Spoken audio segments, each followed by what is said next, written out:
Alcatraz Penitentiary, The Rock.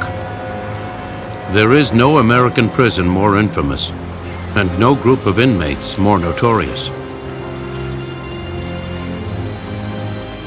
When a murderous crime wave swept across the nation, this prison was opened to house the most incorrigible, fearsome names like Al Capone and Machine Gun Kelly. The plan was to put all the bad apples in one basket and nail the lid shut. Remove these hardcore and high-profile convicts from the rest of the prison system, throw them in one escape-proof pen, then crush their will and break their spirit. Physical brutality was not the rule here. Mental brutality was the rule here. And that's what it was meant to do, was to break you mentally. This wasn't a prison of rehabilitation. This was a prison of punishment, strictly punishment. We weren't sent here for our crimes that we committed out in that free world. Technically, we were sent here for crimes that we committed in other penitentiaries. Guys they could not break, strong-willed men. That's what came to Alcatraz. The problem was that the prison itself and the way it was run with punishment in mind made guys psychotic. So you lose the ability to sit down and reason things out. You had to do whatever you have to do to survive. If that means you and I have a beef, then I'm out to hurt you as bad as I can hurt you so I don't have to do it again.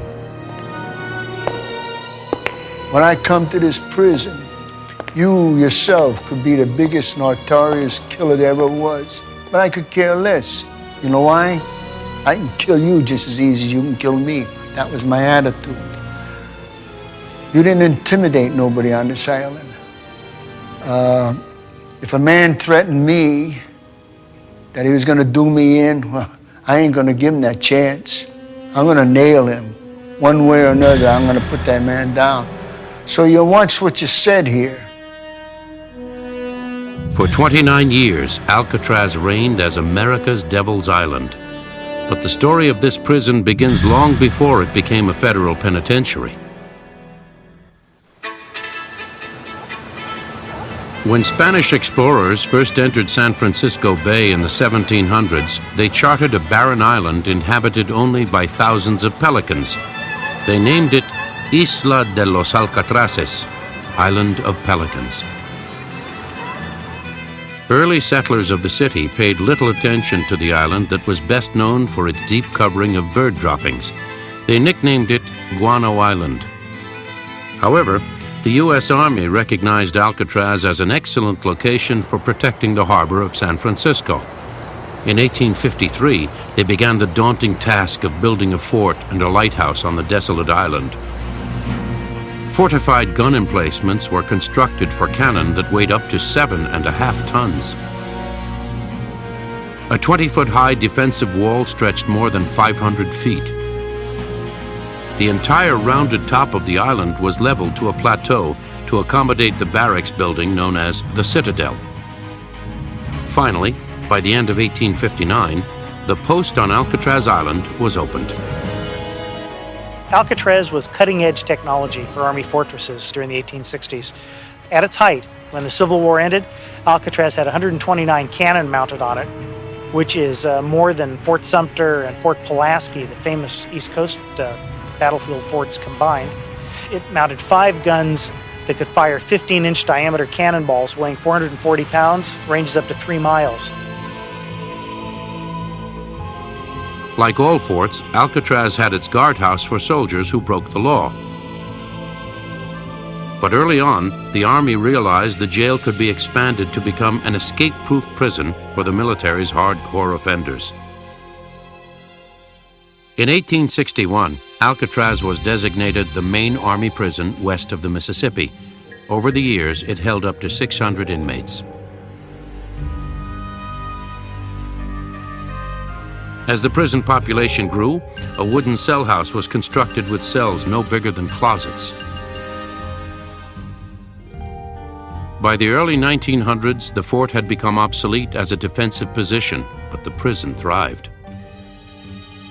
In 1907, Fort Alcatraz was officially closed, but a new state-of-the-art prison facility was constructed, a building that eventually would evolve into Alcatraz Federal Penitentiary.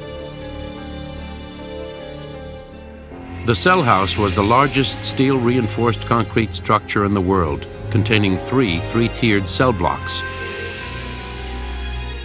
It was designed to hold 600 prisoners, one man per cell. Each cell was equipped with running water, a toilet, and forced air ventilation. A cast-iron spiral staircase gave access to the upper tiers. Beneath the new prison remained the hallways from the original Citadel building. Punishment cells were created in this grim setting, where men were chained to the floor in complete darkness, offered only bread and water. After 14 days in solitary, the broken men would emerge, thankful to return to their cells. Through the 1920s, the inmate population at the military prison averaged about 400 men. But once the Depression hit, it was deemed too costly for the Army to maintain. However, Alcatraz would fit perfectly into the plans of the new Federal Bureau of Prisons. In the early 1930s, the nation was beset with hoodlums and organized crime figures, the Al Capones and the Machine Gun Kellys, bank robbers and kidnappers and bootleggers and gangsters and gamblers and what have you that were very high profile. They were dominating the headlines. And the federal government had to do something about it, something equally high profile to show that there was a response to this wave of crime. And one of the responses was to establish a prison that would define hard time. The head of the Federal Bureau of Prisons, Sanford Bates, along with his assistant and successor, James Bennett, hoped that by separating the notorious criminals, the troublemakers, and the escape risks, the entire prison system would operate more smoothly. In 1933, the Justice Department took control of the military prison. Extensive renovations were launched to make Alcatraz even more secure. The flat, soft steel cell bars were replaced with tool-proof steel. Gun galleries with steel bars were built at the ends of the cell house so armed guards could keep watch. Metal detectors were installed, and outside, 6 guard towers were erected. Chain link fence was added, and barbed wire was strung. In all, 336 cells were refurbished, and on July 1st, 1934, Alcatraz was declared open. The first inmates were 32 of the most incorrigible prisoners from the military prison. On August 11, 1934, 14 inmates were transferred in from McNeil Island Federal Penitentiary. A week later, a special prison train left Atlanta Federal Penitentiary with 53 hardcore felons, including Al Capone. For absolute security, when the train arrived in San Francisco, the entire car was shipped to the island by barge. Finally, the last mass shipment came from Leavenworth, with 102 men, including Machine Gun Kelly. The bold experiment had begun. The question now was, could Alcatraz impose its will on 200 of the nation's toughest criminals?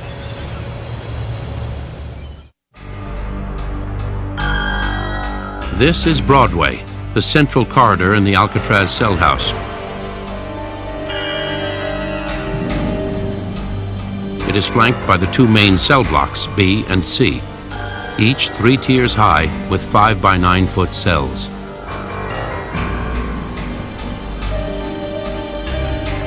A block was never refurbished after the Army left and was rarely used by the Federal Penitentiary.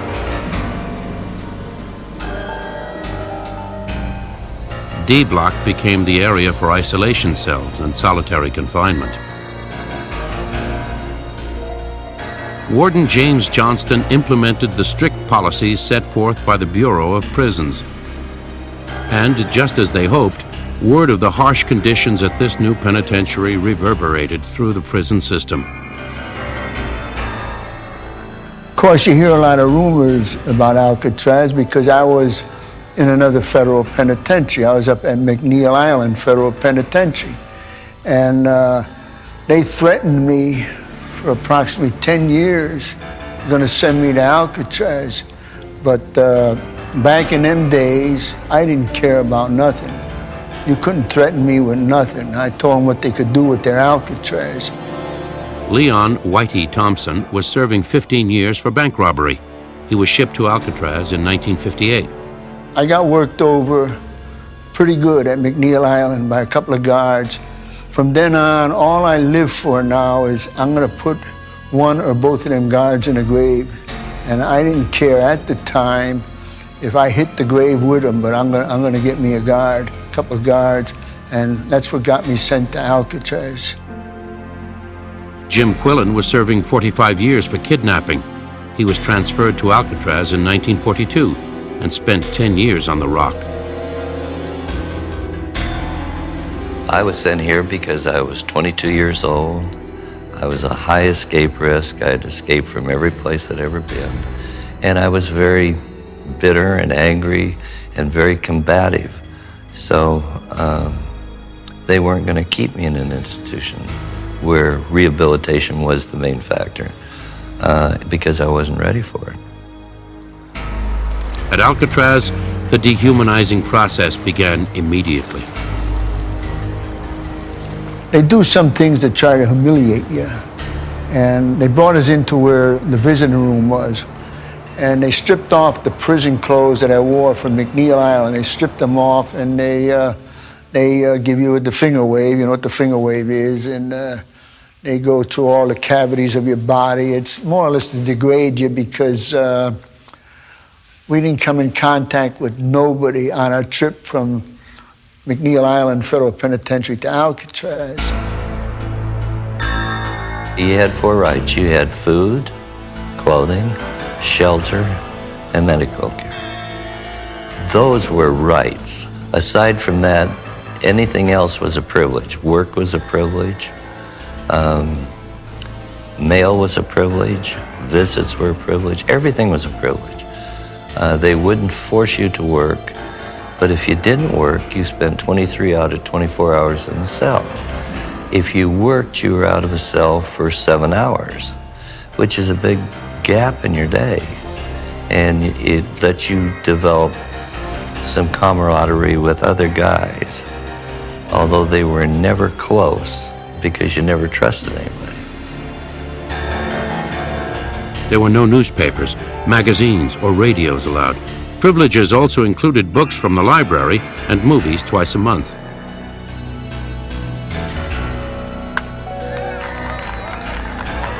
Recreation was permitted for just a few hours on the weekends. If an inmate broke the rules, he lost privileges. For serious infractions, he was sent to the isolation area where he would remain in his cell 24 hours a day. For more severe violations, he was sent to solitary confinement. Until 1939, Warden Johnston used the dungeons of the military prison for solitary, but eventually 6 special cells were constructed on D Block, and these became known as the Hole. Every time I went to the Hole, I went for 19 consecutive days. You never brushed your teeth. You never had a bath. You never changed your clothes. Now, the Bureau of Prisons policy theoretically was that there would be light in there. That's a fallacy. There was no light. It was total blackness.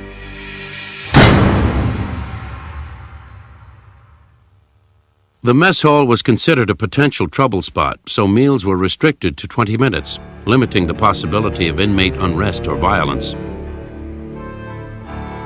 The dining hall, like any other part of Alcatraz, was quite strict. They would be marched in double file down to the steam table, pick up the food. Everything they took on the plate they had to eat. If they did not eat everything on the plate, they did not eat the next meal. It was very strict. The eating utensils were kept there on the table. If I was assigned to the dining room, I'd watch maybe 2 or 3 tables at one time, and I'd make sure as they filed out that all their utensils were there in my sight. If I couldn't see all those utensils, we would stop that line and we would search all the inmates. The mess hall was also equipped with tear gas canisters dotted along the ceiling. We used to call the chow hall, we used to call that the gas chamber. And once in a while something would come down and their orders were to press the button and release the tear gas in there. But they never did release the tear gas. The reason why is if they ever pressed that button and released that tear gas on us, them guards that are in that chow hall, they were dead. They were dead. They knew that them guards, if they ever pressed that button, them guards would be killed in a minute. Originally, talking was not allowed at Alcatraz, but that rule was unenforceable and eventually scrapped. Over the years, inmates developed their own secret system of communicating with one another. You and I are rapping, and there's a guard coming down the tier, and we're talking, and I say to you, cool the phrase, Finifongs, antelope. You know what I said? Cool the phrase. In other words, shut up the talk. The Finifong, the hack, the guard is on the lope, he's coming down the walk. The guards never knew what the hell we were talking about, but we had this little language between ourselves. Monotony and boredom were synonymous with life on the rock, and most former inmates agree it was more difficult to deal with than the physical conditions of Alcatraz. Another aspect of the psychological torment was the beautiful view of the city of San Francisco and freedom. Well, the very proximity of San Francisco to the island really played havoc with you mentally. You could see a whole panoramic view when you went to the yard. If you lived in certain areas, you could look out and see the lights at night. If the wind was from the right direction, you could hear the girls on the dock. You could hear the music from Aquatic Park. You could smell the chocolate from the chocolate factory. And they all tend to drive you over the edge. And I made it a policy never to have a cell that looked out. And I never used to look at the city. I never sit on the steps and look out at the city because I knew I couldn't handle it. Inmates on Alcatraz reacted differently to the harsh conditions. Some accepted it, others rebelled. Some were driven insane, while others became obsessed with escape.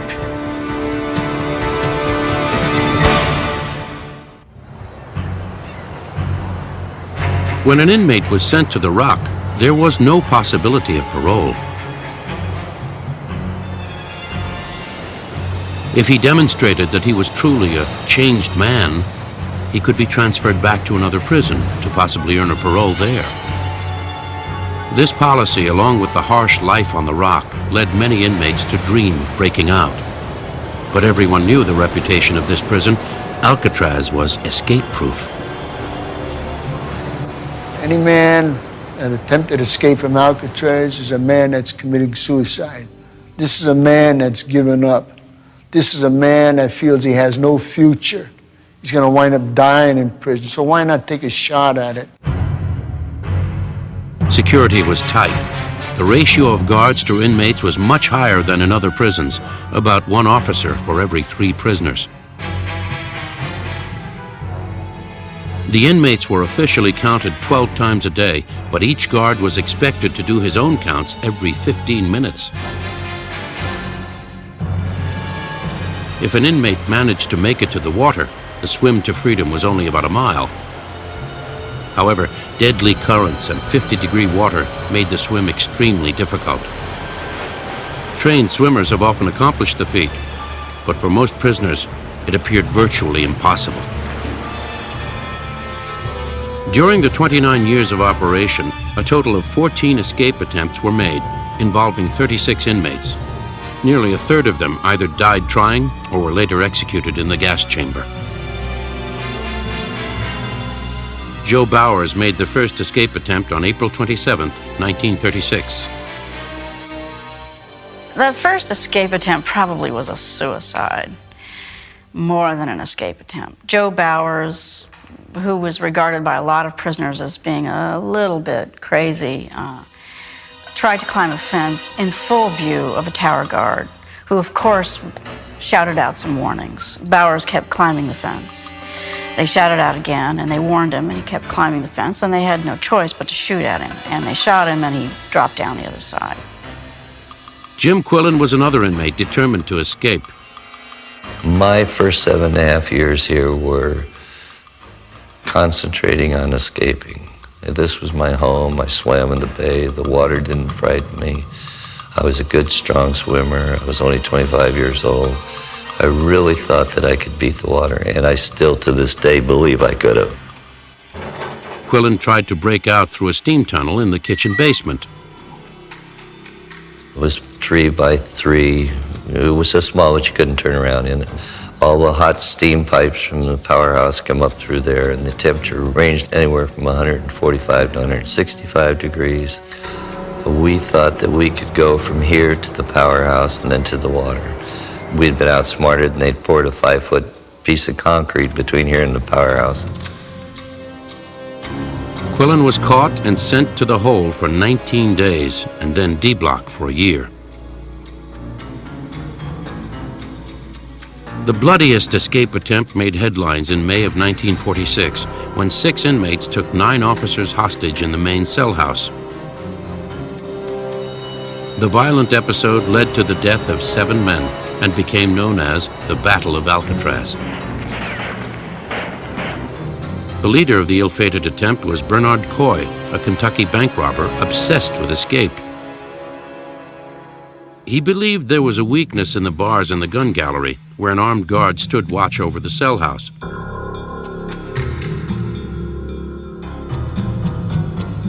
Coy designed and built a bar-spreading device that he hoped would gain him access to the guard's arsenal.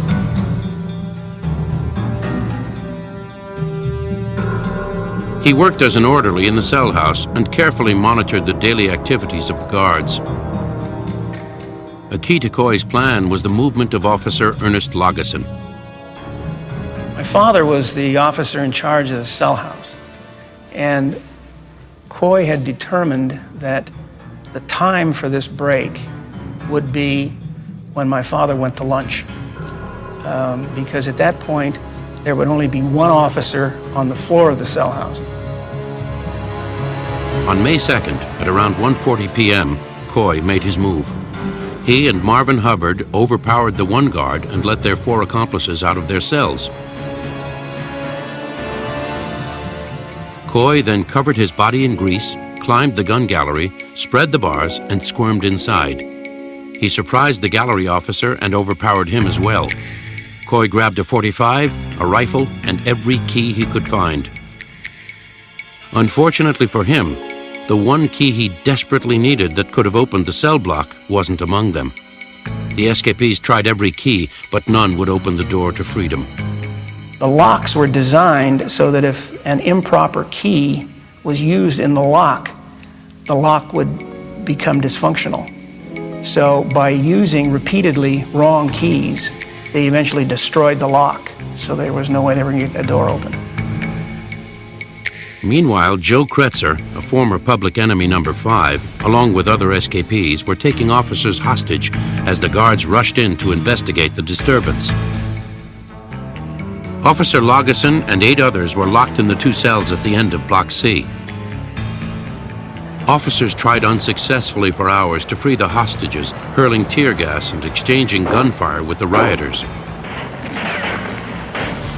While the drama unfolded inside Alcatraz, a fascinated public and media kept constant vigil. By now, Kretzer and Coy had exhausted all their possibilities for getting the cell house door open. They were overheard saying, "We're going out the hard way." A frustrated Kretzer began shooting the hostages in the cells and leaving the officers to die. One of the other escapees, Sam Shockley, realized Officer Lageson had not been hit and implored Kretzer to shoot them all. They'll testify against us. But Kretzer was reluctant to kill Officer Lageson. They were friends. They were friends. And Kretzer said, well, that's Mr. Lageson. He's a friend of mine. Shockley insisted that Kretzer should finish the job. So Kretzer raised the gun and set it on the bars and said, I'm sorry, Mr. Lageson. And he pulled the trigger and the gun was empty. It just clicked. So he put in a new clip and fired. And he missed him. I mean, he's barely creased his cheek from a distance of 4 feet. I don't know whether he was trying to shoot him or not. Lageson then played dead on the cell floor until the hostages were freed by a rescue team 8 hours later. The Battle of Alcatraz raged for 2 days. Finally, Marines dropped powerful concussion grenades into the cell house. 3 of the escapees retreated to their cells, but Coy, Kretzer, and Hubbard hid in a utility corridor to make their last stand. Eventually, officers sprayed the corridor with bullets, killing all of them. In the end, 2 officers had been killed and 14 wounded. Of the 3 remaining escapees, 2 were executed in the gas chamber. The third was spared because he was just 19 years old. After this fearsome episode, no one dared an escape attempt from Alcatraz for another 10 years.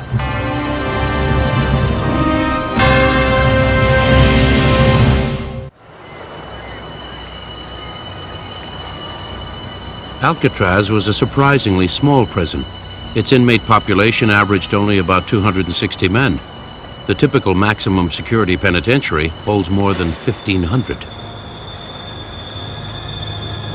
Throughout its history, 1,545 men had the dubious honor of doing time at the federal penitentiary. Many famous names were admitted to Alcatraz, but the prison usually did its job of reducing each of them to just another number. I give you a picture of my mug shot. You can take a look on that mug shot. You will not see my name on that nameplate. You'll see a number. You could take a look on any other mug shot and you'll see the name on there with it. But this is the only prison that I've ever been in where my name was a number. Number 85 was the legendary crime czar, Al Capone. Allegedly, Capone had managed to run his operations from other prisons, but things changed when he got to Alcatraz. At Alcatraz, he apparently tried to maneuver his way around the warden, but was completely prohibited from doing so, and he became the cell house sweep. To my mind, one of the worst jobs, because you hardly leave the cell house. When Capone arrived in 1934, his advancing syphilis had begun to destroy his mental capacities. By 1939, overcome by the disease, he was transferred out. Number 117 was George Machine Gun Kelly, who was part of the first shipment from Leavenworth. He was college educated and from a wealthy Memphis family. He began as a bootlegger in the 1920s, but moved on to bank robbery to impress his girlfriend and future wife, Kate Shannon. In 1933, the couple was convicted for kidnapping millionaire Charles Urschel. But Kelly would become a changed man at Alcatraz. Kelly was probably our best inmate we had here, probably ever on Alcatraz. He reminded me more of a bank president than a bank robber. The way he acted, the way he talked, even the way he dressed in his prison garb. He worked here in the laundry area. He was a clerk, so he was able to get his clothing real pressed and everything. And he was just a real nice guy. It's amazing, you know, from his reputation. You think he's a terrible man, but actually he was probably one of our best ones. Very nice guy, as far as I was concerned. I think if you go back and research Kelly's wife, you'll find out that His wife, Catherine, was a motivating force behind all the things that Kelly did. She apparently was a very beautiful girl. Kelly was madly in love with her, and she wanted him to rob these banks so she could have the nice things. And he was stupid enough to do it. Number 325 was Alvin Creepy Karpis, the FBI's first public enemy #1. He was convicted of shooting a policeman and kidnapping the brewery millionaire William Ham. Karpis spent 26 years on Alcatraz, longer than any other inmate. Unlike Machine Gun Kelly, he was hated by the staff and the other prisoners. Karpis was creepy. I worked with him in the bakery for about 3 years. On a couple occasions had problems with him. Karpis with a gun may have been potentially very dangerous. As an individual, man to man, he wasn't. Another notorious inmate was number 594, Robert Stroud, better known as the Birdman of Alcatraz. Stroud's public perception is filled with myth. The Birdman never actually kept birds at Alcatraz. At Leavenworth Penitentiary, he had created a bird menagerie, conducted research, and had written books. But once transferred to Alcatraz in 1942, he was never again allowed to keep birds. In reality, Stroud was far from the kindly old gentleman portrayed by Burt Lancaster in the Hollywood movie. He was highly intelligent, but he was also a dangerous sociopath and double murderer. He was kept in solitary confinement for 43 years because of his crimes and his violent behavior in prison. From my point of view, he was a manipulator. He was a conniver. He liked chaos. He liked turmoil. Yet he was, physically, he was a coward as far as I was concerned. Stroud continually instigated fights and riots, so he was transferred to a special cell created just for him in the prison hospital. He would spend his remaining 11 years at Alcatraz in these quarters, totally isolated from other prisoners. Morton Sobel was one of the few inmates sentenced directly to Alcatraz. In 1951, he was convicted of espionage along with Julius and Ethel Rosenberg. The Rosenbergs were sent to Sing Sing's electric chair for selling atomic bomb secrets to the Russians. Sobel was given 30 years at the Rock. Of course, the reason I'm here today is because at the trial, the government did not connect me up with the atom bomb. And that was the difference between the death penalty and the 30 years that I got. Sobel wasn't the typical hardcore convict at Alcatraz, but he developed a unique camaraderie with the other inmates. Generally, my reception by the other men was quite warm for two reasons. One, mine was a high-profile case, and they knew from their experience that the FBI had put pressure on me, and I had resisted the FBI pressure. The other thing, your rating is determined also by your sentence. Since I had 30 years, that raised my rating.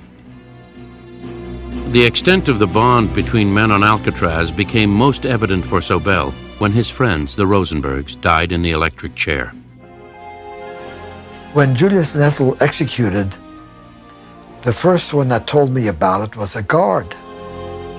And he told it to me in a way, not of a guard talking to an inmate, but person to person.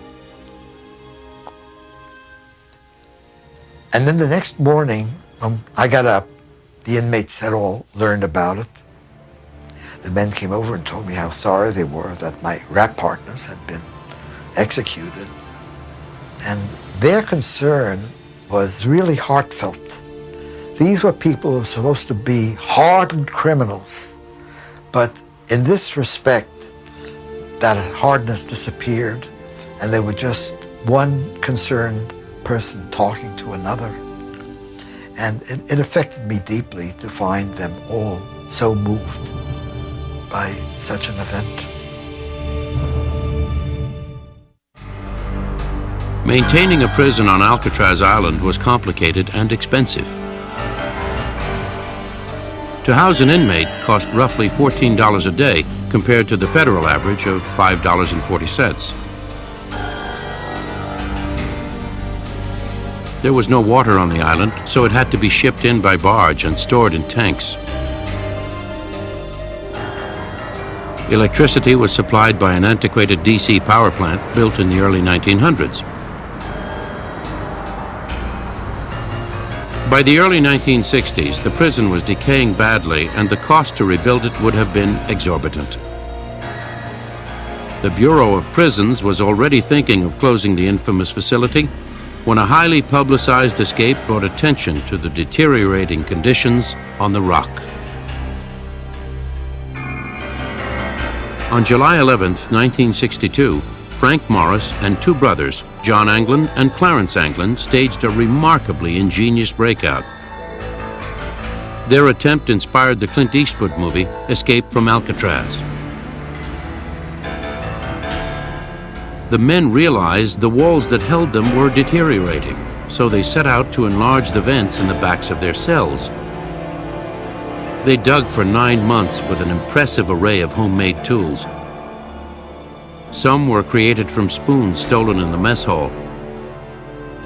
They even managed to create an electric drill from a vacuum cleaner motor. As their digging progressed, they disguised the work with fake vents built from notebook cardboard and paper mache. They built paddles for moving through the water, a bar spreader and a wrench, and a periscope to see around corners. Referencing an article they found in Popular Mechanics magazine, they fashioned life preservers from rubber raincoats. For the finishing touch, they sculpted fake heads, which they placed in their beds so the guards would think they were asleep in their cells. Each man built a dummy head that, well, wasn't exactly high art, but it worked in a dark cell in the middle of the night. And the heads were constructed out of weird combinations of soap and concrete bits and plaster of Paris and hair that was picked up off the barbershop floor. At around 9 p.m. on June 11th, the men placed their fake heads on their pillows and crawled out of their cells. They then climbed the utility corridor and broke out to the roof through an air shaft. I knew they were going out that night. We could hear them going up through the tunnel in between the cells. And when they hit that roof, hundreds of seagulls took off raising hell. I mean, they raised hell. And I told my buddy, I said, hey, Lou, I said, oh man, they're busted now. Them seagulls raising hell. But nobody investigated.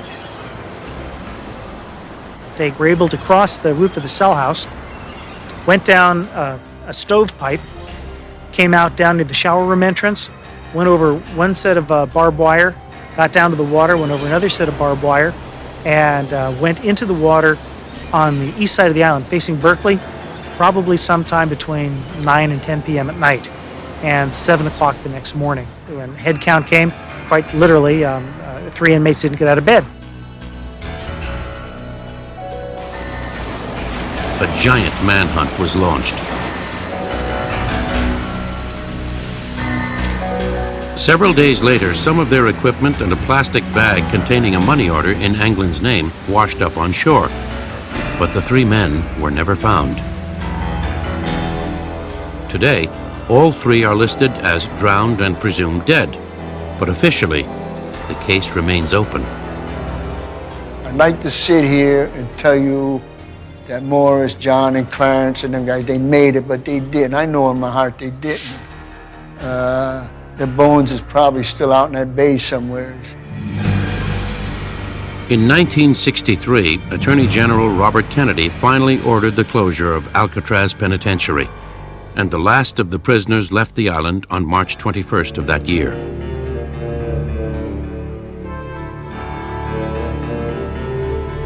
In November of 1969, Native Americans from several different tribes claimed the island as Indian land, citing a little-known treaty that allowed them to take over any abandoned federal territory. The Indians planned to convert the island into a Native American educational and cultural complex. However, vandalism and arson marred the efforts. During the occupation, 5 buildings were gutted by fire, including the warden's house and the lighthouse. After 18 months of occupation, the remaining Indians were removed from the island by federal marshals. In 1972, Alcatraz became part of the National Park System. Today, it hosts more than 1 million tourists every year. As visitors tour the prison, they gain a sense of life on the rock. But can one ever truly appreciate what the inmates endured? Jim Quillen left Alcatraz in 1952, a reformed man. He went on to raise a family and enjoy a successful career as an X-ray technician. But the memory of Alcatraz never faded. I would have never have let the law bring me back to prison. What Alcatraz did to me was, it made me hard in some aspects that I could never face a future of this again. And I wouldn't do it. I would die before I'd do it. Whitey Thompson spent 24 years in jail and 5 years on Alcatraz. Since his release, he has lectured to young people, warning them of the horrible realities of prison life. Thompson has been offered pardons for his past crimes, but he has always declined. I stopped and thought about all the people that worked in them banks when I went in there, ramming that sawed-off shotgun into them, double-barrel shotgun. How did it affect them people all these years later on down the road? I interrupted their lives, and I had no right to do this. So who am I today to accept a pardon when they never got a pardon? That's the only thing that bothers me today. I'm 74 years old, is I think of people that I hurt.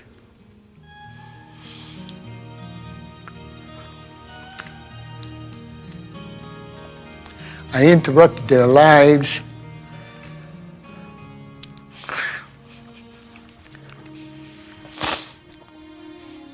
I had no right to do that. So how can I accept a pardon? How can I be honest with myself and accept one when they never got none?